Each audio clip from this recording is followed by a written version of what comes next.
మరి లోకంలో ఎన్ని రంగులున్నాయి? అవి ఎలా ఉంటాయి?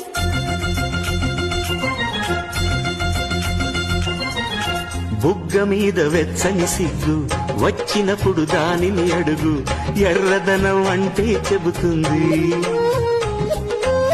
పెదవి కొమ్మ పూసిన పువ్వు అందమైన నీ చిరునవ్వు, తెల్ల రంగు అట్టా ఉంటుంది.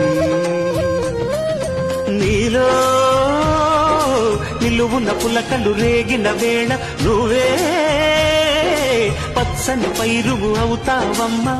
దిగులు రంగే నలుపు అనుకో, ప్రేమ పొంగే పసుపు అనుకో. భావాలను గమనిస్తుంటే ప్రతి రంగును చూస్తున్నట్టే, చూపులు ఎవరివైనా చూపించే లోకం ఒకటి. నేస్తమా